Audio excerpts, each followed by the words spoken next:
হ্যাঁ, হ্যাঁ স্যার, দেখা হ্যাঁ, যাচ্ছে। ওকে। তো আজকে আমরা ভারতে যে সমস্ত ঔপনিবেশিক আইনগুলো ছিল সেগুলো সম্পর্কে ডিটেলে জানব। অর্থাৎ ব্রিটিশ আধিপত্য যবে থেকে শুরু হয়েছে ভারতবর্ষে, সেই সময় থেকেই কিন্তু বিভিন্ন আইন সেগুলো কিন্তু ছিল। তো ঐতিহাসিকভাবে এই আইনগুলো প্রত্যেকটা আমাদের জানা দরকার, এবং আমরা জানি এই ঔপনিবেশিক আইনের মধ্যেই, যেটা গভর্নমেন্ট অফ ইন্ডিয়া অ্যাক্ট 1935, অর্থাৎ এই যে এখানে ওর পরপর আমরা দেখতে পাচ্ছি আইনগুলো রয়েছে। 1773-এর regulating act, Pitt's India act, পিটের ভারত শাসন আইন 1784, চার্টার অ্যাক্ট 1813, 1833, 1853, এই যে 20 বছর অন্তর charter act, government of India act 1858, Bharat শাসন আইন 1858, অর্থাৎ মহাবিদ্রোহ বা সিপাহী বিদ্রোহের পরের বছরের যে আইনটা এসেছিল সেটা, ইন্ডিয়ান কাউন্সিল অ্যাক্ট, পরপর যেগুলো ছিল গভর্নমেন্ট অফ ইন্ডিয়া অ্যাক্ট 1919 এবং 1935। এই 35 থেকে আমাদের ভারতের সংবিধানের সবথেকে অধিকাংশ বিষয়গুলো এখানে নেওয়া হয়েছিল। তাহলে এই প্রত্যেকটা আইনে কি কি ছিল, এই দুটো পোর্শনই কিন্তু আমাদের ইতিহাস এবং ইন্ডিয়ান পলিটি, ইন্ডিয়ান কনস্টিটিউশন, এই দুটো পার্টের জন্যই কিন্তু গুরুত্বপূর্ণ। তাহলে আমরা পরপর প্রত্যেকটা আইন দেখব যে কি কি আইন এসেছিল এবং তার কি বৈশিষ্ট্য ছিল। তো প্রথমে আমরা জানি ব্রিটিশ পার্লামেন্ট থেকে সরাসরি কিন্তু শাসন করা হতো না। ইস্ট ইন্ডিয়া কোম্পানি, সেই কোম্পানি কিন্তু ভারতে শাসন শুরু করেছিল, এবং সেই কোম্পানির শাসন যাতে নিয়ন্ত্রণ করা যায় সেই কারণে কিন্তু প্রথমে এই আইনগুলো এসেছিল।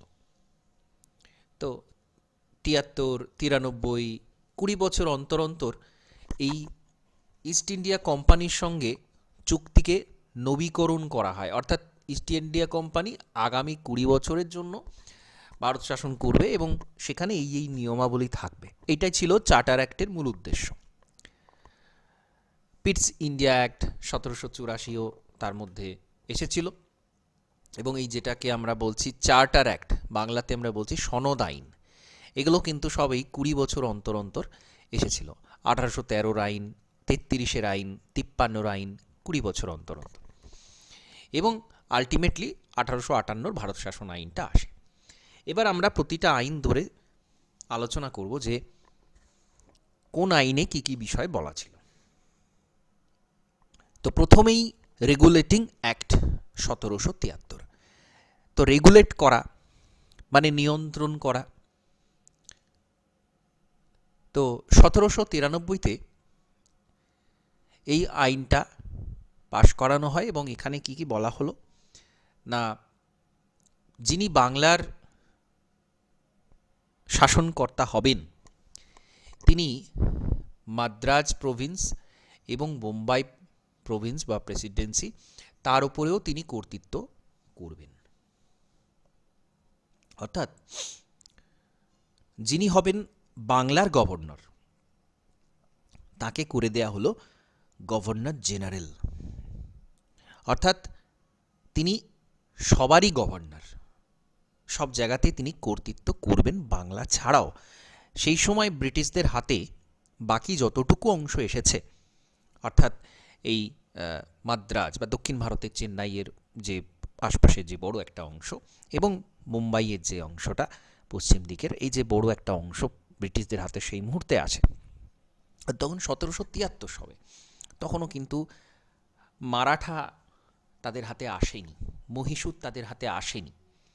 দক্ষিণ ভারত এবং মধ্য ভারতের একটা বিরাট বড় অংশ, পশ্চিম ভারতেরও বেশ অনেকটা অংশ কিন্তু তাদের হাতে তখন নেই। যেটুকু অংশ আছে, বাংলা তো প্রথমেই ছিল, পলাশির যুদ্ধ, বক্সারের যুদ্ধের পর বাংলা পুরোপুরি দখলে চলে আসে। তো সেই বাংলা, বোম্বাই এবং মাদ্রাজ এই তিনটে জায়গারই একজনই শাসনকর্তা, মূল শাসনকর্তা একজনই থাকবেন, যাকে বলা হচ্ছে governor general of Bengal. Governor general যিনি ছিলেন বাংলার গভর্নর, তিনিই হয়ে গেলেন গভর্নর জেনারেল। এবং তাকে সাহায্য করার জন্য একটা 4 মেম্বারের একটা পদ তৈরি করা হলো। এবং এইখানে প্রথম গভর্নর জেনারেল কে হচ্ছেন না, ওয়ারেন হেস্টিংস। সেই সময় বাংলার গভর্নর ছিলেন ওয়ারেন হেস্টিংস, ও তিনি গভর্নর জেনারেল হয়ে যাচ্ছেন। এবং তাকে সাহায্য করার জন্য একটা কাউন্সিল তৈরি করা হলো, যেটা 5 বছরের জন্য থাকবে। তো সেই সময় এইসব সদস্যরা তারা ছিলেন ফিলিপ ফ্রান্সিস মনসন, এরা ছিলেন। এবং এখানে একটা সুপ্রিম কোর্ট তৈরির কথা বলা হয়েছিল। এটা খুব ইম্পর্টেন্ট।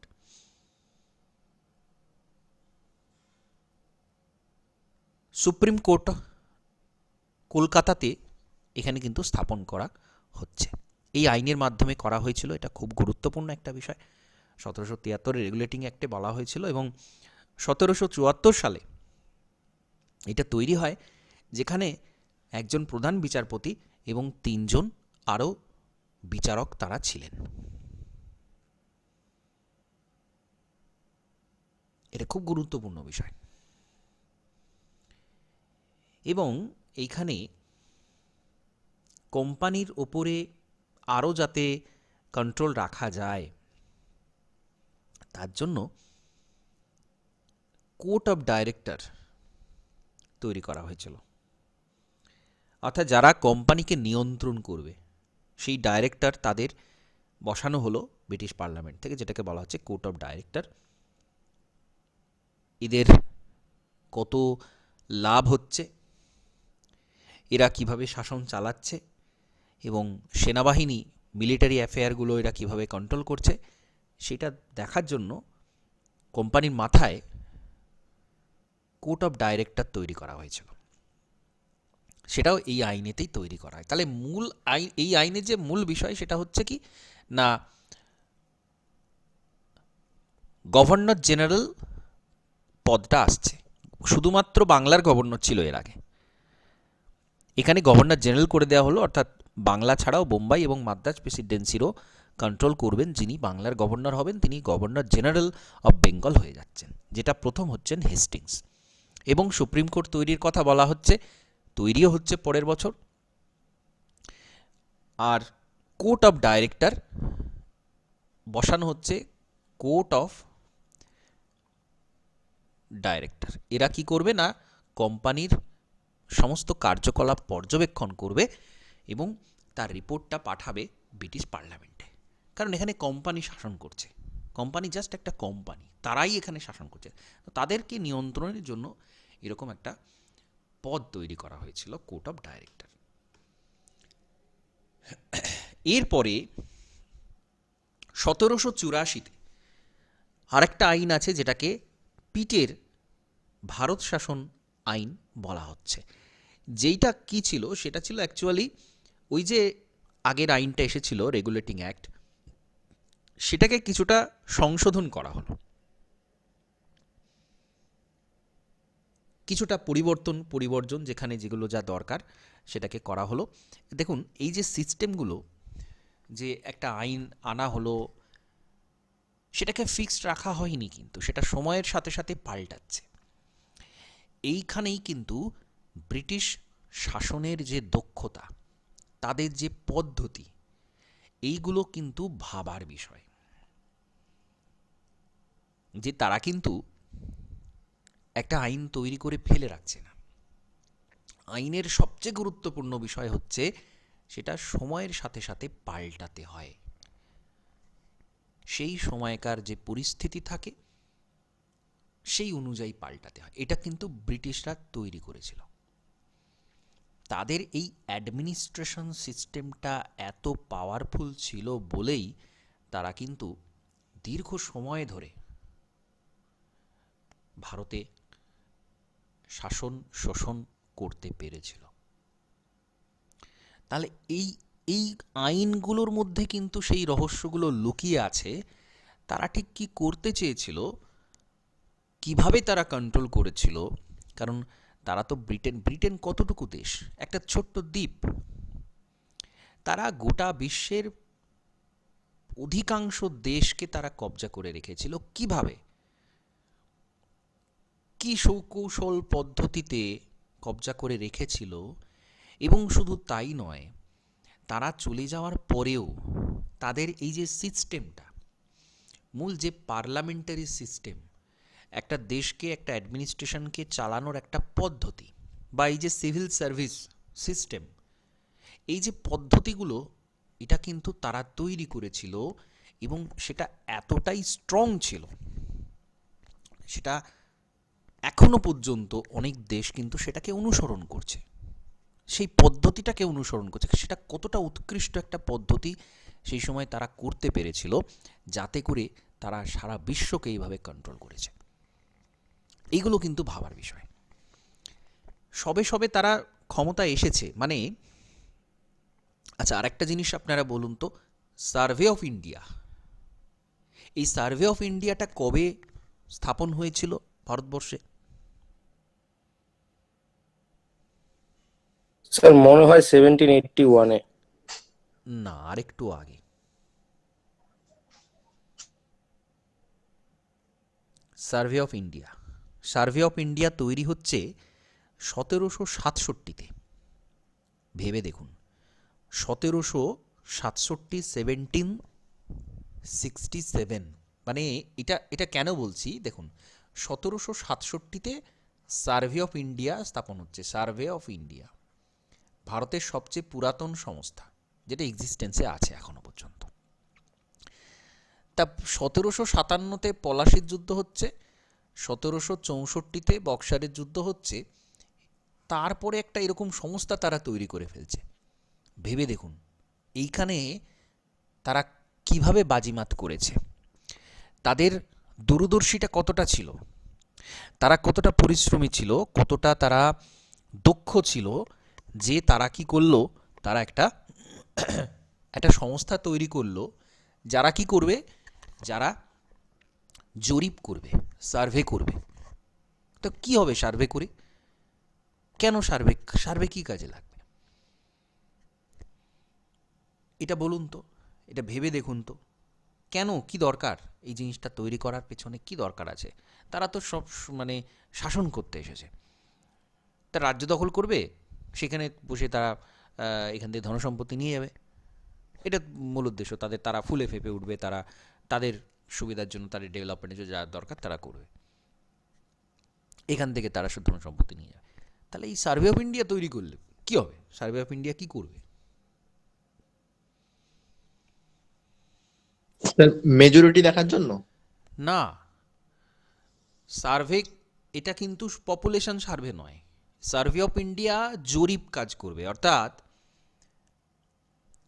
পুরো, তার মানে স্যার কার কতটা জমি আছে সেটা বিচার শুধু করার জন্য শুধু কে তাই জমি। নয়, কার কতটা জমি শুধু সেটা নয়, জমির পরিমাপ, কোথায় কি আছে, ফার্স্ট অফ অল কোথায় কি আছে, কোথায় সমভূমি, কোথায় মরুভূমি, কোথায় মালভূমি, কোথায় পতিত জমি, কোথায় কি আছে, ইচ অ্যান্ড এভরিথিং সার্চ করে তার মানচিত্র তৈরি করা, সমস্তটা ডিটেলে জানা, কোথায় কতটা পতিত জমি আছে, কোথায় চাষযোগ্য জমি আছে, কোথায় বন জঙ্গল আছে, কোথায় কী ধরনের জনবসতি বাস করে, তাদের সংখ্যা, তাদের প্যাটার্ন, সবটা কিন্তু সার্ভের মাধ্যমে মেপে ফেলা যায়। অর্থাৎ পুরো এলাকাটাকে নখদর্পণে নিয়ে চলে আসা, কোথায় কি আছে সেটা খুব পরিষ্কারভাবে জেনে নেওয়া। এটা একটা বিরাট বড় দূরদর্শিতা, যে আমরা এখানে রাজত্ব করতে গেলে কোথায় কিভাবে কি করব, কি হবে আমাদের পলিসি, কিভাবে আমরা এলাকাটাকে দখলে রাখব, কোন জায়গা থেকে আমরা কি পাব, এই সমস্তটা জানার জন্য, করার জন্য তারা এই সংস্থাটাকে নিয়ে চলে এলো। এবং একেবারে জাস্ট শুরু হচ্ছে, তারা সবে সবে সেই জায়গাটাকে দখল করেছে, সেখানে প্রথমেই তারা এটা করছে। এটা ভাবার বিষয়। এবং ওখানে ব্রিটেন থেকে কিন্তু পুরোপুরি কোম্পানির ওপর ছেড়ে দিয়ে বসে নেই। ঠিক আছে, তোমরা শাসন করো, তোমরা দায়িত্ব নাও, তোমরা প্রফিট নাও, কিন্তু আমাদের নজরদারি থাকবে তোমাদের ওপর। এই সিস্টেমটা তারা তৈরি করলো। এবার দেখুন ধীরে ধীরে এই আইনগুলোকে বুঝলে আমরা বুঝতে পারবো তারা কিভাবে জিনিসটাকে ক্যাপচার করেছে, তারা কিভাবে ভারতবর্ষকে ক্যাপচার করেছে। এবং সময়ের সাথে সাথে এই যে পাল্টে যাওয়ার দক্ষতা, সময়ের সাথে সাথে এই যে ঠিক কীভাবে কোন পরিস্থিতিকে কীভাবে সামাল দিতে হবে সেইটাকে নিয়ে আসা, সেটা কিন্তু তারা এইভাবে তৈরি করেছে। তাহলে 1773 তারা একটা আইন নিয়ে এলো এবং সেটা 84 মধ্যেই তারা কিন্তু নতুনভাবে আবার সাজিয়ে ফেলছে, যেটা সময় সেই সময়ের জন্য যা যা দরকার সেটা করছে। কি করছে এখানে? এইখানে একটা খুব বড় তারা পরিবর্তন নিয়ে আসছে, সেটা হচ্ছে কি না বোর্ড অফ কন্ট্রোল। এই বোর্ড অফ কন্ট্রোল বলে একটা তারা সংস্থা নিয়ে আসছে। কোর্ট অফ ডাইরেক্টররা কি করবে? এর আগে কোর্ট অফ ডাইরেক্টর ছিল, কোর্ট অফ ডাইরেক্টর আর বোর্ড অফ কন্ট্রোল, এই দুটো সংস্থা তারা নিয়ে এলো। কেন? এই বোর্ড অফ কন্ট্রোল কি করবে? যত রকমের পলিটিক্যাল অ্যাফেয়ার আছে, রাজনৈতিক বিষয় আছে, সেটা তারা দেখবে। কোর্ট অফ ডাইরেক্টররা তাহলে কি করবে? কোর্ট অফ ডাইরেক্টররা শুধু দেখবে ব্যবসা বাণিজ্যের দিকটা, শাসন সংক্রান্ত বিষয় দেখবে এই বোর্ড অফ কন্ট্রোল। এটাকে ডিভাইড করে দিল তারা, যাতে করে প্রপার এক একটা সংস্থা এক এক রকমভাবে কাজ করতে পারে। দেখুন ভারতে যখন রাজাদের সময় আমল ছিল তখনও তো চলছে, তখনও মহাবিদ্রোহ হয়নি, তখনও মুঘল আমল চলছে, তখনও রাজারা ছিল। তাদের যে সিস্টেম ছিল সেই সিস্টেম থেকেই এটা কিন্তু অনেকটা আলাদা। এখানে প্রপার ডিভিশন করে দেয়া হচ্ছে, ওয়ার্ক ডিভিশন করে দেয়া হচ্ছে, যে এরা রাজনীতি দেখবে, এরা নীতি তৈরি করবে, এরা কিভাবে রাজ্য দখল করব দেখবে, আর এরা কি করবে? এরা শুধু বাণিজ্য করবে, প্রফিট দেখবে। এই দুটো ডিভিশন তারা করে দিচ্ছে, উচ্চ পর্যায়ের ডিভিশন। তাহলে 6 সদস্যের একটা বোর্ড অফ কন্ট্রোল তারা তৈরি করে দিল এবং ওই কোম্পানির যাবতীয় ক্ষমতা, সামরিক বেসামরিক ক্ষমতা তাদের হাতে দিয়ে দিল। তাহলে এটা কিন্তু এটা খুব গুরুত্বপূর্ণ। এইখানে তারা একটা বিরাট বড় পরিবর্তন নিয়ে চলে আসছে। কোম্পানির 3 জন ডাইরেক্টরকে নিয়ে সেখানে একটা চলে আসছে কি না সিক্রেট কমিটি তারা তৈরি করছে।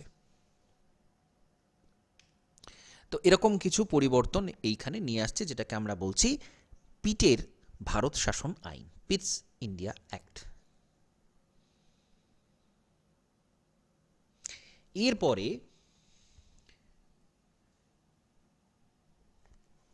পরপর কিছু চার্টার অ্যাক্ট আসছে, সনদ আইন আসছে। প্রথম যেটা আসছে সেটা হচ্ছে 1793-তে।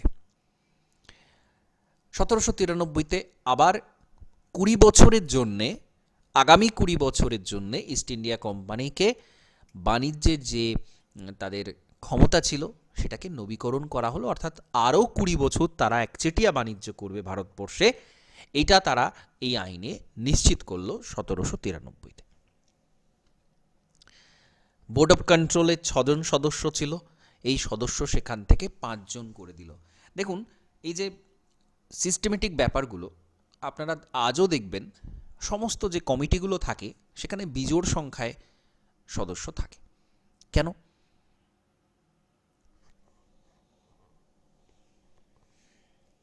বিচারে দেখুন, ভোটে নিরপেক্ষতা বজায় রাখার জন্য। নিরপেক্ষতার জন্য। নিরপেক্ষতা বলতে মানে সেখানে যেন টাই না হয়ে যায়, 3 জন বলল এটা হোক, বাকি 3 জন বলল না বিপরীতটা হোক, তাহলে ডিসিশন আসবে না।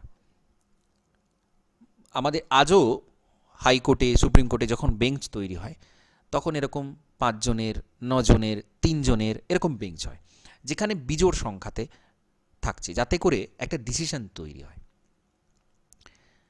তো এখানে কিন্তু সেইটা এলো, বোর্ড অফ কন্ট্রোলের সদস্য সংখ্যা 6 জন থেকে কমিয়ে 5 জন করে দেওয়া হলো। এবং ভারতে যে যে ট্যাক্সটা মানে কালেকশন করছে, তারা রেভিনিউ কালেকশন করছে, সেখান থেকে সদস্য যারা থাকবে তাদের বেতন ভাতা এটা তাদেরকে দেওয়া হবে। মুম্বাই মাদ্রাজ প্রেসিডেন্সির ওপর কর্তৃত্ব, যিনি গভর্নর জেনারেল, তার ক্ষমতাটা আরও বাড়িয়ে দেওয়া হয়েছিল। এটা 1793-তে করা হয়েছিল। মূল জায়গা ওটাই যে 20 বছর বাড়ানো হলো এবং এই সদস্য সংখ্যা চেঞ্জ করা হলো। এটা খুব বেশি গুরুত্বপূর্ণ সেরকম কিছু হয়নি।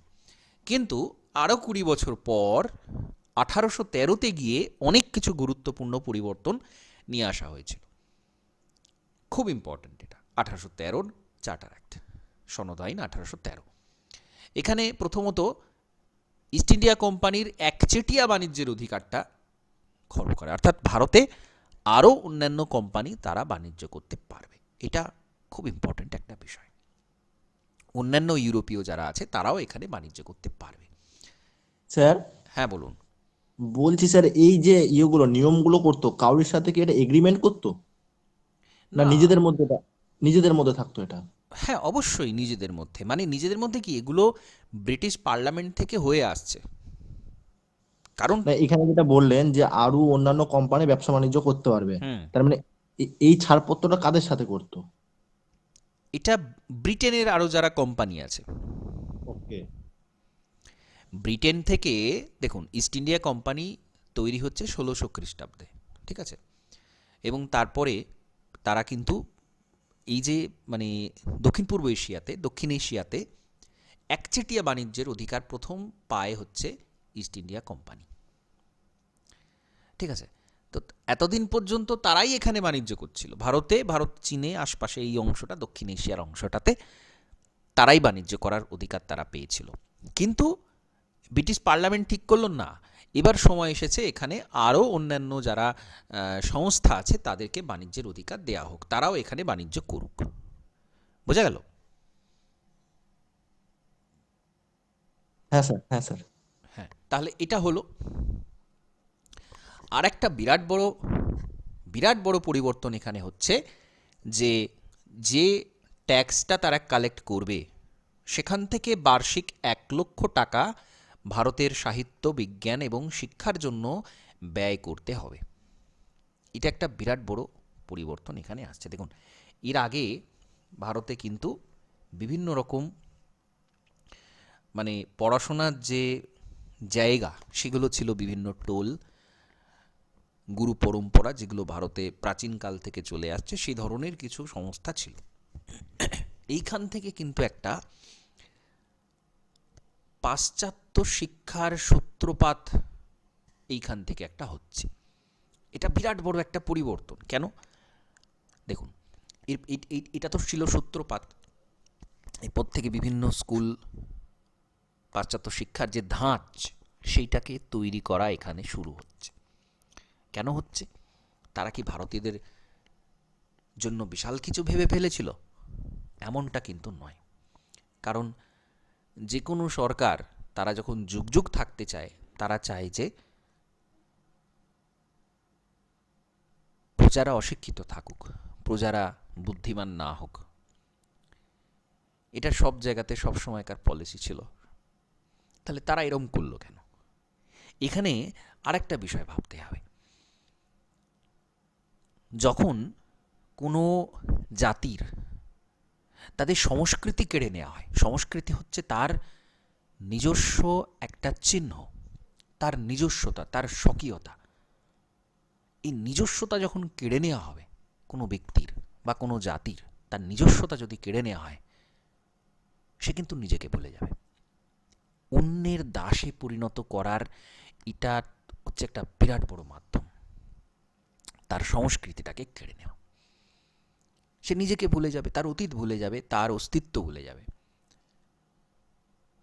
এইখানে তার সূত্রপাত হচ্ছে যে এরপর পরবর্তীতে সময় দেখবেন মেকলে মিনিট বা ইত্যাদিতে দেখবেন ইংরেজি শিক্ষা সেটাকে নিয়ে আসা, পাশ্চাত্য শিক্ষা নিয়ে আসা, এবং যেটা ভবিষ্যতে কি হয়েছিল ভালো করে ভেবে দেখুন। ইতিহাসটা আমাদের হাতে পুরো, আমরা আরও 100 বছর এগিয়ে যাব, আরও 50-60 বছর এগিয়ে যাব। কি হয়েছিল? নরমপন্থী তৈরি হয়েছিল। নরমপন্থী কারা? ভারতে নরমপন্থী কারা? যারা উচ্চশিক্ষায় শিক্ষিত, পাশ্চাত্য শিক্ষায় শিক্ষিত ব্রিটিশদের একান্ত অনুগত ব্যক্তি, যারা কোনোদিন স্বাধীনতা চায়নি, যারা চেয়েছিল ব্রিটিশরা যুগ যুগ থাক, কারণ ব্রিটিশদের দক্ষতা আছে, ভারতীয়রা শাসন করতে পারে না, ব্রিটিশরা পারে, এবং ব্রিটিশ শিক্ষায় তারা শিক্ষিত, তারা সমাজের এলিট পর্যায়ের টপ ক্লাস ব্যক্তি। তারা চাইছে ব্রিটিশরা থাকুক। ব্রিটিশদের এটাই তো উদ্দেশ্য ছিল। এই যে এখানে 1813 সালে এটা তৈরি হচ্ছে এবং 1885-তে আমরা জানি জাতীয় কংগ্রেস তৈরি হচ্ছে, এবং তৈরির সময় প্রথম দিকে প্রথম 20 বছর জাতীয় কংগ্রেস সম্পূর্ণভাবে নরমপন্থী ছিল। কেন ছিল? তার বীজটা তো এখানে বপন করা হচ্ছে।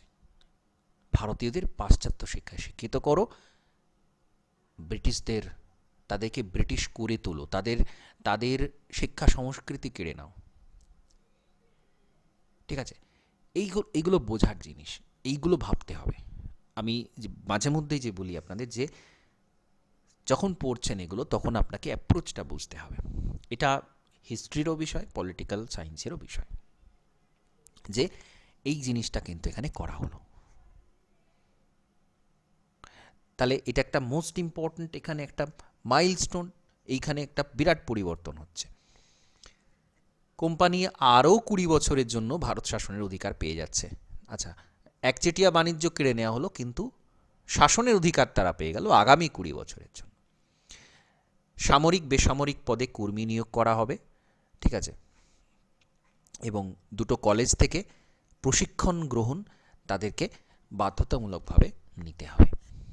আচ্ছা, এর আগে কিন্তু অলরেডি ইন্ডিয়ান সিভিল সার্ভিস সেটা কিন্তু চলে আসছে। কর্নওয়ালিস, লর্ড কর্নওয়ালিস এসে তিনি কিন্তু তৈরি করে দিচ্ছেন, সেটা অলরেডি চলছে, শুরু হয়ে গেছে, এবং তাদের এই দুটো জায়গা থেকে প্রশিক্ষণ নিতে হবে, দুটো কলেজ থেকে। তাহলে বুঝতে পারছেন, সেই যে এডুকেশন সিস্টেম এখনও কিন্তু সেম এই জিনিসগুলোই চলছে। কিছু ব্যক্তিকে নিয়ে আসা হচ্ছে যারা অ্যাডমিনিস্ট্রেশন সামলাবে, তাদেরকে প্রশিক্ষণ দেওয়া হচ্ছে বিভিন্ন জায়গা থেকে, দিয়ে তাদেরকে কাজে নিযুক্ত করা হচ্ছে। এই যে সিস্টেমটা ভালো করে ভেবে দেখবেন, এই সিস্টেমটা চলছে এখন, সেম ব্রিটিশদের থেকে ধার করা সিস্টেম। কলেজে প্রশিক্ষণ দেওয়া হবে, সেখানে তাদেরকে নিয়োগ করা হবে, বেতন দেওয়া হবে, ভাতা দেওয়া হবে, ইত্যাদি ইত্যাদি দেওয়া হবে। ঠিক আছে, তাহলে এটা হলো। এবার চার্টার অ্যাক্ট 1833, এখানে বিরাট পরিবর্তন হচ্ছে কি না, যিনি হয়ে যাচ্ছেন গভর্নর জেনারেল অফ বেঙ্গল ছিলেন, তিনি হয়ে যাচ্ছেন গভর্নর জেনারেল অফ ইন্ডিয়া। ভারতের গভর্নর জেনারেল হয়ে যাচ্ছেন। কেন? কারণ পাঞ্জাব প্রভিন্সটা বাদে বাকি ভারতের জায়গা, অধিকাংশ জায়গা কিন্তু অলরেডি তখন দখলে চলে এসছে। 1818 নাগাদ মারাঠা সাম্রাজ্য যেই পতন হচ্ছে, মহীশূর অলরেডি চলে এসেছে 1799-তে, 1818-তে মারাঠা চলে আসছে হাতে। তারপরে কিন্তু শুধুমাত্র পাঞ্জাব প্রভিন্সটা বাকি রয়েছে, বাকি ভারতের ম্যাক্সিমাম এলাকা ব্রিটিশদের দখলে। তাহলে এমন একজন শাসক দরকার যে পুরো সারা ভারতবর্ষকে কন্ট্রোল করবে। তো সেখানে গভর্নর জেনারেলকে গভর্নর জেনারেল অফ ইন্ডিয়া ঘোষণা করে দেওয়া হলো। এটা তাহলে বিরাট বড় একটা ঘটনা। কোম্পানির শাসনের সময়সীমা আরও 20 বছর বাড়িয়ে দেওয়া হলো, এবং যিনি বাংলার গভর্নর জেনারেল ছিলেন সেই সময়, লর্ড উইলিয়াম বেন্টিং, তাকেই প্রথম ভারতীয় গভর্নর জেনারেল করে দেওয়া হচ্ছে, গভর্নর জেনারেল অফ ইন্ডিয়া করে দেওয়া হচ্ছে। যিনি ছিলেন গভর্নর জেনারেল অফ বেঙ্গল, তিনি হয়ে যাচ্ছেন গভর্নর জেনারেল অফ ইন্ডিয়া। এটা হচ্ছে 1833-এর অ্যাক্টে, অর্থাৎ শেষ ভারতের মানে বাংলার শেষ গভর্নর জেনারেল এবং ভারতের প্রথম গভর্নর জেনারেল তিনি হচ্ছেন উইলিয়াম বেন্টিং।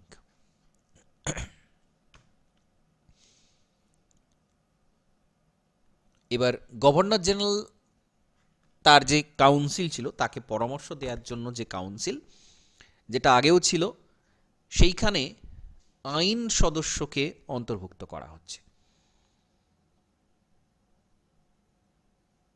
তাহলে এখানেও একটা পরিবর্তন, বিরাট পরিবর্তন আসছে। গভর্নর জেনারেলকে কিন্তু এখানে আইন তৈরির এবং শাসন করার দুটোর ক্ষমতা দেয়া হচ্ছে। এর আগে যেগুলো ছিল সেগুলো ছিল রেগুলেশন, এখানে কিন্তু আইন তৈরির ক্ষমতা চলে আসছে। তাহলে কি ছিল এতদিন কি হচ্ছিল? ব্রিটিশ পার্লামেন্ট থেকে আইন তৈরি করে এখানে আসছে, সেইগুলোই চলছে, এরা এদের মতো শুধু অ্যাডমিনিস্ট্রেশন চালাচ্ছে। এখানে আইন সদস্যকে অন্তর্ভুক্ত করা হচ্ছে এবং এরাই আইন তৈরি করবে, এই পাওয়ারটাদের দেওয়া হচ্ছে। তো সেই প্রথম আইন সদস্য যিনি গভর্নর জেনারেল কাউন্সিলে ছিলেন, গভর্নর জেনারেলকে যিনি পরামর্শ দেবেন আইন সংক্রান্ত বিষয়ে, সেই প্রথম আইন সদস্য হচ্ছেন মেকলে, লর্ড মেকলে, যার নামে মেকলে মিনিট, সেটা নিয়ে একটু আলোচনা করব, কিন্তু প্রথম ছিলেন মেকলে। তো বোর্ড অফ কন্ট্রোল, যেটা বোর্ড অফ কন্ট্রোল মানে যে যারা কিনা অ্যাডমিনিস্ট্রেশন চালাবে, যারা শাসন চালাবে, তার যে সভাপতি তিনি হচ্ছেন ভারত বিষয়ক মন্ত্রী, যিনি ব্রিটিশ মন্ত্রিসভায় স্থান পাচ্ছেন। এটা একটা বিরাট বড় ঘটনা, অর্থাৎ ডাইরেক্ট শাসনের যে ব্যাপারটা প্রায় সেই ধরনের বিষয় চলে আসছে। যদিও কোম্পানিরই শাসন থাকছে, কিন্তু কোম্পানির যিনি প্রধান ব্যক্তি, যিনি চালাচ্ছেন কোম্পানিকে, বোর্ড অফ কন্ট্রোলের সভাপতি, তিনি হচ্ছেন কে না ব্রিটিশ পার্লামেন্টের ভারত বিষয়ক মন্ত্রী। এবং ওই যে গভর্নর জেনারেল পরিষদ, গভর্নর জেনারেলের যে কাউন্সিল, তার হাতে আইন প্রশাসনিক ক্ষমতা, পুরোটাই সেই ক্ষমতাটা চলে আসছে। এখানে একটা বড় ঘটনা ঘটছে। এই আইনটাকে সেন্ট হেলেনা আইন 1833 এই নামেতেও ডাকা হয়, সেন্ট হেলেনা আইন 1833।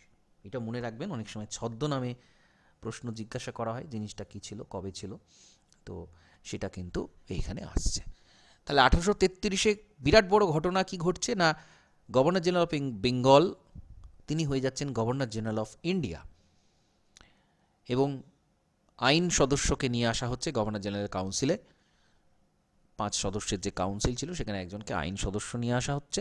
প্রথম যিনি ছিলেন তিনি হচ্ছেন মেকলে, এবং যিনি এই বোর্ড অফ কন্ট্রোলের সভাপতি তিনি হচ্ছেন ব্রিটিশ মন্ত্রিসভায় একজন ভারত বিষয়ক মন্ত্রী। আর এখানে প্রথমবারের জন্য সিভিল সার্ভিসের জন্য প্রতিযোগিতামূলক পরীক্ষা, কম্পিটিটিভ এক্সাম, সেটা প্রথমবারের জন্য এখানে উল্লেখ করা, যদিও সেটা তখন সেই মুহূর্তে বাতিল করা হয়েছিল, কিন্তু প্রথমবারের জন্য উল্লেখ করা হয়েছিল এখানে। তো গভর্নর জেনারেল সরকার, ভারত সরকার, এবং governor general council, council of India এটাকে বলা হচ্ছে এখানে। এরপর 1853 চার্টার অ্যাক্ট, সময়সীমা বলা হয়নি, কোম্পানির শাসন বজায় থাকছে কিন্তু সময়সীমা বলা হয়নি। এবং এটা এটা এটা খুব গুরুত্বপূর্ণ বিষয়। তাহলে কি কোম্পানি মানে ব্রিটিশ পার্লামেন্ট আন্দাজ পেয়েছিল যে কোম্পানি শাসনকে সরিয়ে দেয়া হতে পারে? কারণ এখানে কিন্তু 20 বছরের জন্য এক্সটেন্ড করা হয়নি। ঠিক আছে, তোমরা শাসন করো, কিন্তু কতদিন হবে এখানে কোনো নির্দিষ্ট করে বলা ছিল না। এবং এই যে প্রতিযোগিতামূলক পরীক্ষা, ইন্ডিয়ান সিভিল সার্ভিস অনেক আগে চলে এসেছে, কর্নওয়ালিসের সময় 1793-94 তারপরে। তো এখানে কিন্তু কম্পিটিটিভ পরীক্ষার কথা বলা হলো, যেটা আগে প্রস্তাব করা হয়েছিল, এখানে সেই প্রস্তাবটাকে অ্যাকসেপ্ট করা হচ্ছে। এবং যিনি প্রধান থাকবেন তার অধীনে, অর্থাৎ গভর্নর জেনারেল অফ ইন্ডিয়া, তার অধীনে 12 জন সদস্য নিয়ে একটা আইন পরিষদ তৈরি করা হলো, এবং আইন তৈরি করবে তারা, গভর্নর জেনারেল সেটাতে অনুমোদন দেবে, এবং একজন লেফটেন্যান্ট গভর্নরকে বাংলার শাসনের দায়িত্ব এখানে দেওয়া হয়েছে। এটা ছিল 53 অ্যাক্ট। এরপরে যখন সিপাহী বিদ্রোহ হলো, সময়ের সাথে সাথে কিন্তু সবটা পাল্টাচ্ছে। সিপাহী বিদ্রোহ যখন হলো তখন আরও অনেক কিছু চলে আসবে। অর্থাৎ মেকলের কথা বললাম, 1833-এর আইনে মেকলের কথা বললাম। মেকলে মিনিটে কিন্তু ওই যে ইংরেজি শিক্ষা, পাশ্চাত্য শিক্ষা, ইংরেজি শিক্ষা সেটা দিতে হবে, সেটা কিন্তু বলা হয়েছিল। পড়াশোনার মাধ্যমটা ইংরেজি শিক্ষা, শিশু অবস্থাতে মাতৃভাষা এবং পরবর্তীকালে এখানে উডের ডিসপ্যাচও আছে। তো সেইখানেও কিন্তু এই পাশ্চাত্য শিক্ষাটার বিস্তারের কথা বলা হয়েছিল, ওই একমাত্র একটাই কারণ, সেটা হচ্ছে সাংস্কৃতিক উপনিবেশিকতাবাদ, অর্থাৎ সংস্কৃতিকে কেড়ে নেওয়া, সংস্কৃতি, ব্রিটিশ সংস্কৃতিকে এখানে ইমপ্লিমেন্ট করে দেওয়া। তার মাধ্যমে তারা কিন্তু আরও দীর্ঘদিন শাসন কাজ করতে পারবে, বা তাদের অনুগত একটা সম্প্রদায় তৈরি হবে যারা ব্রিটিশ শাসনে তারা সাহায্য করবে। তো সেটা বলা হয়েছিল, এবং পরবর্তীকালে আমি যেটা আলোচনা করলাম যে নরমপন্থীদের উদ্ভব বা ব্রিটিশ অনুগামী যারা, তাদেরকে তৈরি করা হয়েছে। আচ্ছা, এরপরে এই 1857-তে পলাশির যুদ্ধের 100 বছর পরে আবার একটা বিরাট বড় যুদ্ধ সেটা এলো, সেটা হচ্ছে সিপাহী বিদ্রোহ। এনফিল্ড রাইফেল এবং দীর্ঘদিনের এই যে প্রায় 100 বছর ধরে ভারতীয়দের উপর অত্যাচার, শোষণ, অর্থনীতি, সমাজ, সমস্ত কিছুকে ধ্বংস করে দেয়া, সেটার প্রতিবাদে মানুষ এবং রাজাদের মূলত যখন সত্যবিলোপ নীতি নিয়ে আসা হলো, সকলে মিলে ব্রিটিশকে বিতাড়ন করার একটা প্রয়াস তারা করল। কিন্তু সিপাহী বিদ্রোহ মূলত উত্তর ভারতে সীমাবদ্ধ ছিল, দক্ষিণ ভারতে সেটা ছড়িয়ে পড়তে পারেনি বিভিন্ন কারণে। সেই সময় অলরেডি রেল চলে এসেছে, 1853-তে প্রথম রেল ব্যবস্থা আসে ভারতে। তো ব্রিটিশরাই এগিয়েছিল সব দিক থেকে, তারা বিদ্রোহ দমন করে দেয়, এবং দমন করার পরে পরে তাদের কিছু রিয়েলাইজেশন হয়, তারা কিছু বিষয় বুঝতে পারে, ভারতীয়দের আরও বেশি তারা বুঝতে পারে যে ধর্মীয় বিষয়ে কিন্তু হস্তক্ষেপ করা যাবে না। এটা ছিল তাদের প্রথম শিক্ষা। কারণ এনফিল্ড রাইফেলটা ছিল প্রথম, মানে সবচেয়ে গুরুত্বপূর্ণ কারণ সিপাহী বিদ্রোহের। তো সেই ভারতীয়রা এতটাই ধর্মীয় বিষয়ে তারা এতটাই ইনভলভ, এটা তাদের জীবনচর্চার সাথে এমনভাবে জড়িত যে এইখানে যদি হস্তক্ষেপ করা হয় তাহলে কিন্তু সাধারণ মানুষ বাড়ি থেকে, ঘর থেকে বেরিয়ে আসবে, তারা প্রতিবাদ করবে, ব্রিটিশ শাসন রক্ষা করা সম্ভব হবে না। এটা তারা রিয়েলাইজ করল, এবং প্রথমেই তারা যেটা ঠিক করলো যে ভারতীয়দের কিন্তু কোনোভাবেই ধর্মীয় ক্ষেত্রে হাত দেওয়া যাবে না। এবং এই যে রাজনীতিটা, এই রাজনীতিটা কিন্তু এখনো পর্যন্ত ভারতবর্ষে, সারা ভারতবর্ষ জুড়ে কিন্তু এটা চলছে। এগুলো সব এক একটা বিষয় একটার সাথে জড়িত। দেখবেন স্বামী বিবেকানন্দের একটা কথা ছিল যে এই যে ধর্মীয় বিষয়গুলো, এটা ত্যাগ করলে কিন্তু ভারতবর্ষ আর ভারতবর্ষ থাকবে না। ভারতবর্ষের যে বিশেষত্ব সেটা কিন্তু এই জায়গাতে। তো যাই হোক, ব্রিটিশরা সেটা বুঝতে পারলো এবং ঠিক করলো যে সেই জায়গাতে আর খোলাখুলি তারা হস্তক্ষেপ করবে না, এবং এটাকেই তারা পরবর্তীতে একটা অস্ত্র হিসেবে ব্যবহার করে, এবং ভারতীয়দের মধ্যে বিভেদ তৈরি করার পরিকল্পনা কিন্তু পরবর্তীকালে তৈরি করেছিল, যে আরও কিভাবে আমরা দীর্ঘ সময় ভারতকে শাসন করতে পারি, তাদেরকে ডিভাইড করে দিয়ে, তাদেরকে আলাদা করে দিয়ে, যেটা এতদিন পর্যন্ত ছিল না সেটা কিন্তু তারা পরবর্তীকালে করলো, সেটা অন্য বিষয়। কিন্তু মূল জায়গাটা হচ্ছে এইটা, যে তারা এটা বুঝতে পারলো, যেটা কিন্তু একটা ফ্যাক্ট।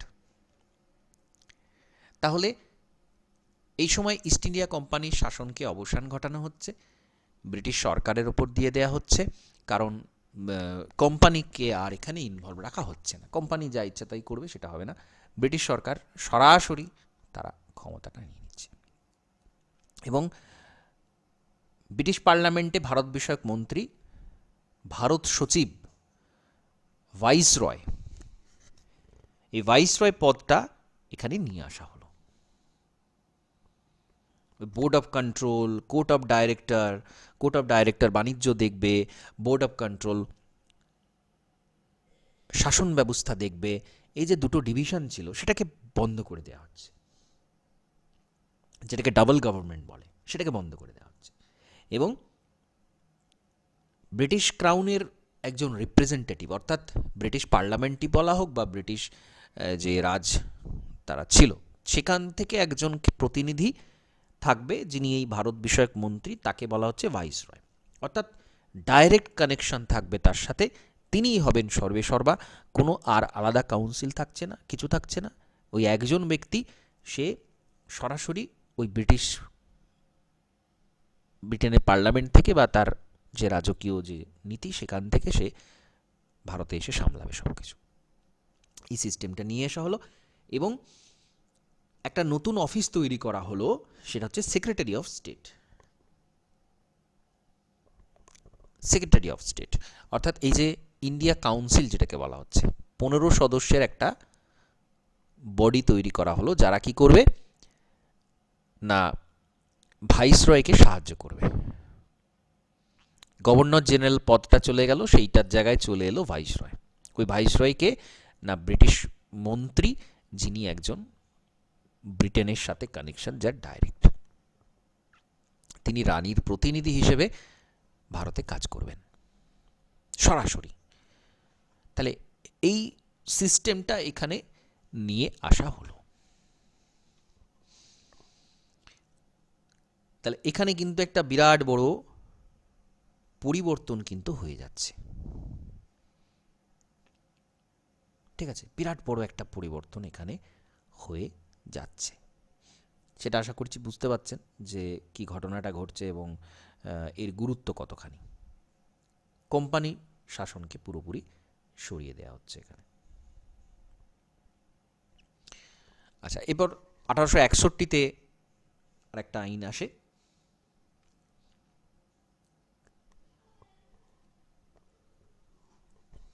ইন্ডিয়ান কাউন্সিল অ্যাক্ট বা পরিষদীয় আইন। কেন্দ্রীয় আইন পরিষদ যেটা থাকবে, সেখানে সদস্য সংখ্যা বাড়ানো হচ্ছে, তাদেরকে নিযুক্ত করা হবে এবং অর্ধেক সংখ্যক তার মধ্যে ইংরেজ থাকবে আর কিছু থাকবে ভারতীয়। এখানে কিন্তু এই পরিবর্তনটা নিয়ে আসছে।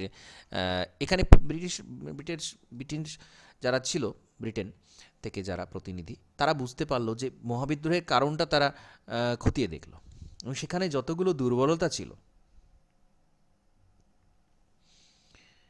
সেইগুলো কিন্তু সামলে নিল। তারা সমস্তটা পরিবর্তন করে এই জিনিসগুলো নিয়ে এলো, যাতে করে আরও দীর্ঘদিন তারা শাসন করতে পারে। তো ভারতীয়দের তারা এখানে নিয়ে চলে আসে, যেহেতু ভারতীয়রা অপমানিত হয়েছিল, বড় পদে তাদেরকে নিয়োগ দেওয়া হতো না, যতই দক্ষতা থাকুক না কেন। এখানে কিন্তু সেই পরিবর্তনটা নিয়ে আসা হলো। এবং কারা আসছে সেখানে? যারা পাশ্চাত্য শিক্ষায় শিক্ষিত।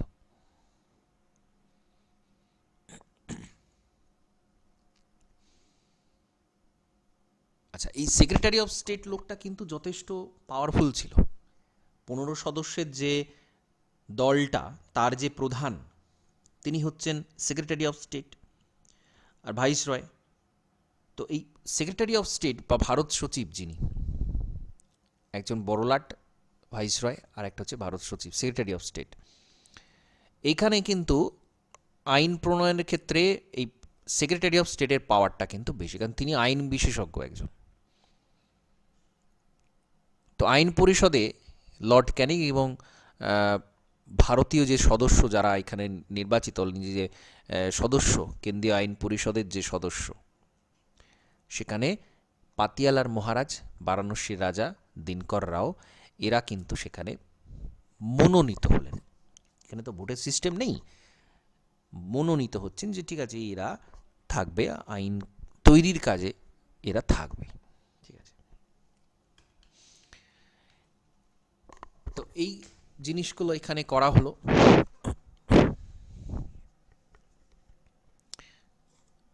এবং এর পরের যে আইনটা ছিল সেটা হচ্ছে 1892 সালের আইন। 1861 পর 1892-তে করা হলো। কিছু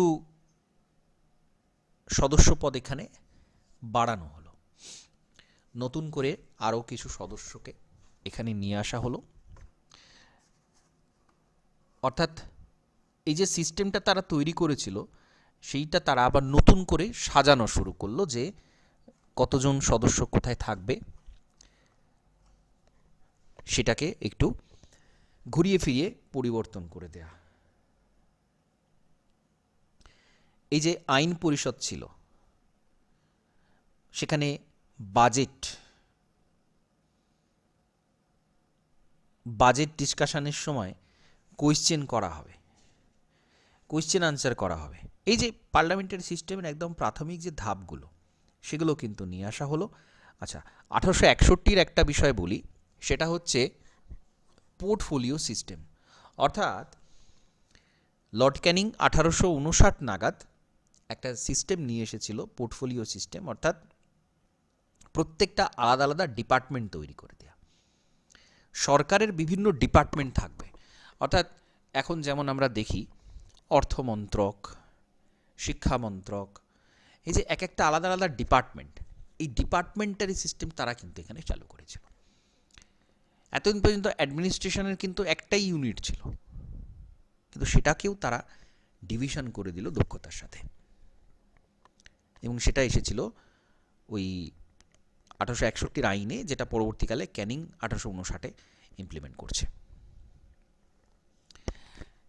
তাহলে অতিরিক্ত সদস্য বাড়িয়ে দেওয়া হলো, বেসরকারি সদস্য বাড়িয়ে দিলাম। মূলত এখানে এই সদস্যদের ব্যাপারটা একটু বুঝতে হবে। এবং এই কেন্দ্রীয় যে আইনসভা, এইখানে সুরেন্দ্রনাথ বন্দ্যোপাধ্যায়, রাসবিহারী ঘোষ, গোপালকৃষ্ণ গোখলে, নরমপন্থী যারা সদস্য, পরবর্তীকালে এইখানে 1892 মানে তখন জাতীয় কংগ্রেস চলে এসেছে এক্সিস্টেন্সে, তাদেরই যারা উচ্চপদস্থ ব্যক্তি, গণ্যমান্য ব্যক্তি, তারাই সেখানে চান্স পাচ্ছে। তো এইখানে কিন্তু একটা ইলেকশন হবে, নির্বাচিত হবে। এরা কিন্তু সিলেক্টেড নয়, এরা নির্বাচিত প্রতিনিধি।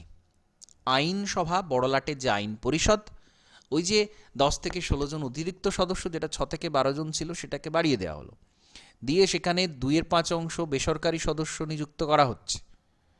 5 জন নির্বাচিত, এই যে 5 জন যে নির্বাচিত হবে, এই নির্বাচনের ব্যাপারটা ফার্স্ট টাইম কিন্তু এইখানে নিয়ে আসা হচ্ছে। এটা কিন্তু মোস্ট ইম্পর্ট্যান্ট একটা বিষয়। নির্বাচন ডাইরেক্ট নয়, ইনডাইরেক্ট ইলেকশন, কারণ ডাইরেক্ট ইলেকশন তো মানুষ ভোট দেয়, এটা ইনডাইরেক্ট ইলেকশন, কিন্তু ইলেকশন ব্যাপারটা ফার্স্ট টাইম আসছে 1892 আইনে।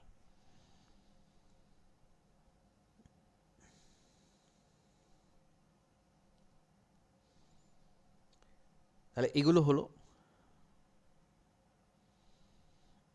এবার 1809-এর মরলে মিন্টো সংস্কার, এটা একটা বিরাট বড় মাইলস্টোন ইয়ার। এখানে অনেক পরিবর্তন নিয়ে আসা হয়েছিল। এখানে চরমপন্থী নরমপন্থীদের অলরেডি তখন ডিভিশন হয়ে গেছে 1907-এ,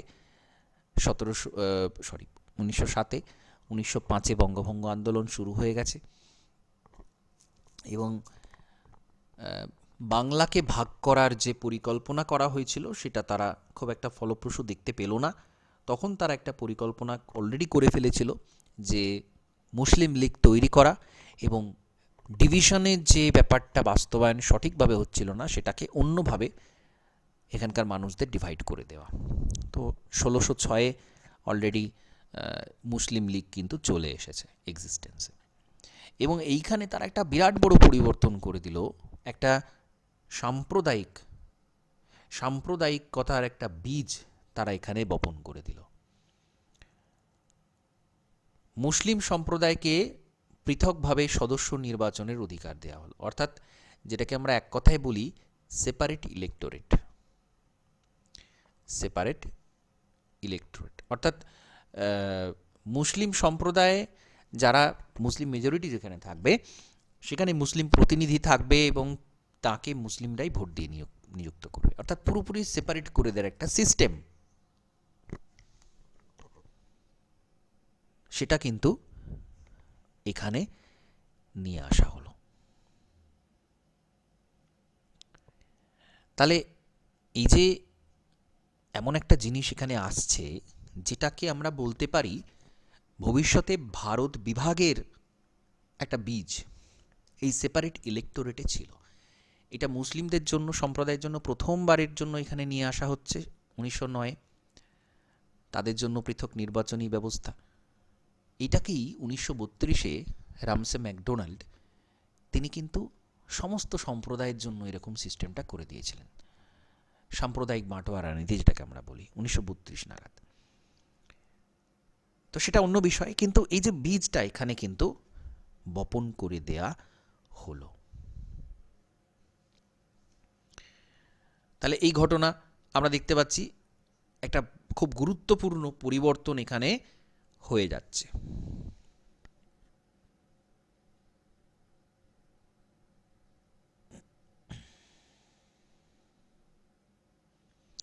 আচ্ছা, ভাইসরয়ের যে এক্সিকিউটিভ কাউন্সিল ছিল, এটা তো লেজিসলেটিভ কাউন্সিলের কথা হলো 1892-তে, যেটা আইন পরিষদ। আর একটা ছিল কার্যনির্বাহী পরিষদ, যারা সেই আইনটাকে বলবৎ করবে। সেইখানে প্রথম ভারতীয় হিসেবে সুযোগ পেল সত্যেন্দ্র প্রসাদ সিনহা। ভাইসরয়ের এক্সিকিউটিভ কাউন্সিলে তাকে নিয়ে আসা হলো। তাহলে এক্সিকিউটিভ কাউন্সিলেও ভারতীয়দের নিয়ে আসা হচ্ছে। আইন পরিষদে তো ছিলই, কার্যনির্বাহী পরিষদেও ভারতীয় সদস্য নিয়ে আসা হচ্ছে। এবার এই আইন পরিষদের সদস্য সংখ্যা আরও বাড়িয়ে দেওয়া হলো। এই ঘটনাগুলো এখানে কিন্তু ঘটানো হচ্ছে। তারপরে মন্টেগু চেমসফোর্ড আইন আসছে 1919-এ, যেটা আরও একটা গুরুত্বপূর্ণ ধাপ, মাইলস্টোন। তখন 1916-তে অলরেডি চরমপন্থী নরমপন্থীদের একত্রীকরণ হয়ে গেছে, কংগ্রেস মুসলিম লীগের সমঝোতা হয়ে গেছে, এবং হোমরুল আন্দোলন ইত্যাদি সমস্ত হয়েছে 1916 নাগাদ। পরবর্তীকালে সেই সমস্ত বিষয়কে খতিয়ে দেখা, তার জন্য কিন্তু এই আইন পরিবর্তনের প্রয়োজন ছিল 1919-এ, তখন এই সংস্কার আইনটা নিয়ে আসা হয়। এবং এখানে দুটো জিনিস গুরুত্বপূর্ণ, একটা হচ্ছে কি বাইক্যামেরাল লেজিসলেচার এবং ডাইরেক্ট ইলেকশন। বাইক্যামেরাল লেজিসলেচার মানে আইনসভাতে দুটো কক্ষ। এই যে সদস্য সংখ্যা 6, 12, 16, 20, 30, 50 এই যে বাড়ছে, আইন তৈরিকারী ব্যক্তিগণ যে বাড়ছে, তাহলে সেটা একটা বড়, আজকের দিনের যে পার্লামেন্ট, যারা আইন তৈরি করবে সেই যে সদস্য সংখ্যা, এবং সেখানে এখন তো সরাসরি ডাইরেক্ট ইলেকশন হয়, সেই সময়তেও কিন্তু ইনডাইরেক্ট ইলেকশন হলো। প্রথমে সিলেকশন হচ্ছিল, তারপরে ইনডাইরেক্ট ইলেকশন হলো, তারপরে কিন্তু এই ডাইরেক্ট ইলেকশনের বিষয়টা 1919-এ ফার্স্ট টাইম আসছে। সরাসরি ভোট, অর্থাৎ মানুষ ভোট দেবে। তবে এখানে সবার ভোটাধিকার ছিল না, মাত্র যারা টপ ক্লাস, এলিট ক্লাস যারা, তাদেরই একটা নির্দিষ্ট পরিমাণ সম্পত্তি যাদের আছে তাদেরই ভোট দেওয়ার ক্ষমতা ছিল, এরকম সিস্টেম ছিল। যাই হোক, ফার্স্ট টাইম এটা আসছে ডাইরেক্ট ইলেকশন। আর বাইক্যামেরালিজম, অর্থাৎ আইনসভার দুটো কক্ষ থাকবে, একটা সরাসরি নির্বাচিত, একটা ইনডাইরেক্ট নির্বাচিত, অর্থাৎ আজকের দিনে যেটা লোকসভা, রাজ্যসভা, এখানে সেই সিস্টেমটা কিন্তু এলো। আপার হাউস আর লোয়ার হাউস, একটা ডাইরেক্ট ইলেকশনে নির্বাচিত, একটা ইনডাইরেক্ট ইলেকশনে। তো এইখানে 6 জন যে মেম্বার ভাইসরয় এক্সিকিউটিভ কাউন্সিলে, সেখানে 3 জন ভারতীয় থাকবে, 3 জন ব্রিটিশ থাকবে, এরকম ঠিক করা হলো। পাবলিক সার্ভিস কমিশন তৈরি করতে হবে, একটা সেন্ট্রাল পাবলিক সার্ভিস কমিশন তৈরি করতে হবে, যেখানে এই পুরো অ্যাডমিনিস্ট্রেশন সিস্টেমে বিভিন্ন লোক নেওয়ার জন্য সেই কমিশনটা, অর্থাৎ আজকের দিনে যে পাবলিক সার্ভিস কমিশন, সেটা কিন্তু এই 1919 সালের আইনে এসেছিল, যেটা তৈরি হয় 1926 সালে, অর্থাৎ আজ থেকে 100 বছর আগে সেন্ট্রাল পাবলিক সার্ভিস কমিশন তৈরি হয়েছিল সিভিল সার্ভেন্টদের জন্য। তো এই সমস্ত ঘটনা এখানে ঘটলো এবং এর পরের ইতিহাসটা আরেকটু অন্যরকম। এই আইনটা কতটা অ্যাক্টিভ আছে, কতটা সময় উপযোগী, সেটা খতিয়ে দেখার জন্য সাইমন কমিশনকে নিয়ে আসা হলো। সাইমন কমিশনে বিরাট আন্দোলন হলো, বিদ্রোহ হলো, অনেক ঘটনা ঘটলো। কিন্তু সাইমন কমিশন যে রিপোর্ট দেয় সেই রিপোর্ট অনুযায়ী কিন্তু 1935 সালের যে ভারত শাসন আইন সেটা তৈরি হয়েছিল, যেখান থেকে কিনা প্রচুর বিষয়ে ভারতের সংবিধানে পরবর্তীকালে নেওয়া হলো। এইখানে কি কি পরিবর্তন নিয়ে আসা হয়েছিল? একটা অল ইন্ডিয়া ফেডারেশন তৈরি করা হবে, অর্থাৎ ভারতীয় যুক্তরাষ্ট্র তৈরি করা হবে, যেখানে ফেডারাল লিস্ট থাকবে, প্রভিন্সিয়াল লিস্ট থাকবে। অর্থাৎ যুক্তরাষ্ট্রীয় ব্যবস্থার আজকে যে তৈরি হয়েছে আমাদের, যে রাজ্য সরকারের কিছু ক্ষমতা কেন্দ্রীয় সরকারের, এই যে সিস্টেমটা, এটা কিন্তু এই সেই সময় বলা হলো যে ইন্ডিয়ার একটা ফেডারেশন যুক্তরাষ্ট্র তৈরি হবে এবং ফেডারাল লিস্ট থাকবে, প্রভিন্সিয়াল লিস্ট থাকবে, বাকি ক্ষমতাটা থাকবে কিন্তু ভাইসরয়ের হাতে সরাসরি। অর্থাৎ কিছু বিষয়ে রাজ্য আইন করবে, কিছু বিষয়ে কেন্দ্র আইন করবে, আর কিছু বিষয়ে ভাইসরয় যা মনে করবে তাই। সবচেয়ে ইম্পর্টেন্ট বিষয়গুলো কিন্তু ভাইসরয়ের হাতে থাকলো। প্রভিন্সগুলোতে যে দ্বিকক্ষ বিশিষ্ট অংশ ছিল সেটাকে বন্ধ করা হলো। প্রভিন্সগুলোকে অটোনমি দিয়ে দেওয়া হলো, তাদেরকে স্বায়ত্তশাসন দিয়ে দেওয়া হলো। প্রভিন্স যেমন ইচ্ছা শাসন করতে পারে। বাংলা আরও যতগুলো প্রভিন্স ছিল তারা তাদের মতো শাসন করবে, সেখানে কেন্দ্রের হস্তক্ষেপ সেখানে করবে না, এটা ঠিক করা। প্রভিন্সিয়াল অটোনমি দিয়ে দেওয়া হলো। কিন্তু কেন্দ্রে ডায়ারকে নিয়ে আসা হলো, ঠিক আছে, যেখানে কিছু ক্ষমতা ভাইসরয়ের হাতে থাকবে আর কিছুটা ফেডারেল সাবজেক্ট, এই যে ডিভিশনগুলো, সেটা নিয়ে আসা হলো। ডিপ্রেস ক্লাসদের জন্য যে সেপারেট ইলেক্টোরেট সেটা এখানে দেওয়া হলো। কাউন্সিল অফ ইন্ডিয়া অ্যাবলিশ করে দেওয়া হলো। গভর্নমেন্ট অফ ইন্ডিয়া অ্যাক্ট পরবর্তীকালে যেটা সেই সময় যেটা ছিল, কাউন্সিল অফ ইন্ডিয়া অ্যাক্ট যেটা তৈরি হয়েছিল 1858তে যেটা তৈরি হয়েছিল, সেটাকে অ্যাবলিশ করে দেওয়া হলো।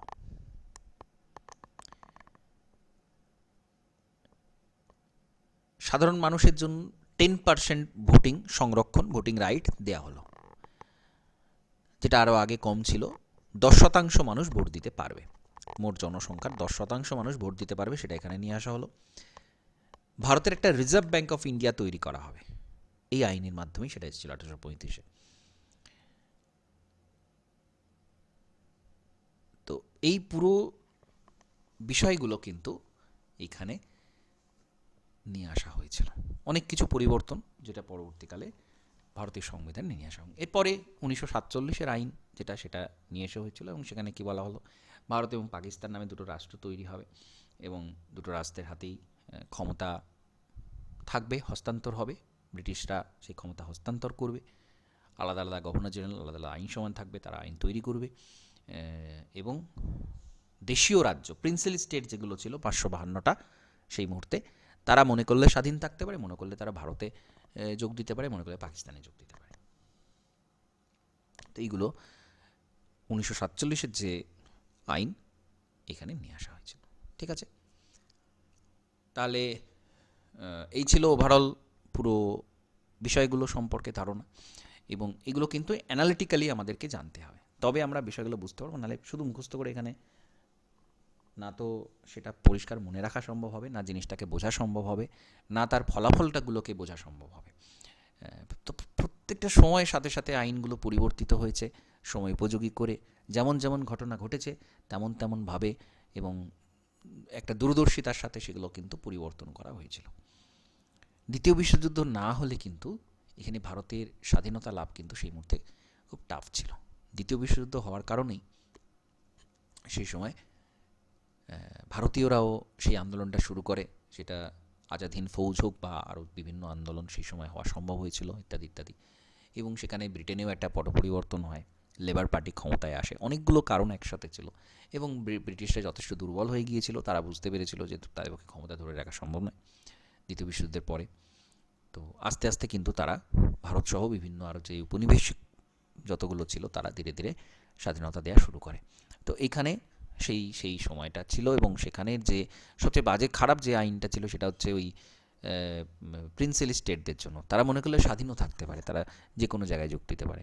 তো হায়দ্রাবাদ, জুনাগড়, জম্মু কাশ্মীর এরা স্বাধীন থাকতে চেয়েছিল। হায়দ্রাবাদ, জুনাগড় পাকিস্তানে যোগ দিতে চেয়েছিল, কাশ্মীর স্বাধীন থাকতে চেয়েছিল। তো এই তার ফলাফল সুদূর প্রসারী অন্যরকম ছিল, আমরা জানি। তো এইখান থেকে সবটাই পাল্টে যাচ্ছে, পরিবর্তন হয়ে যাচ্ছে, কিন্তু তার ইম্প্যাক্টগুলো রয়ে গেছে, প্রভাবগুলো কিন্তু এখনও রয়ে গেছে।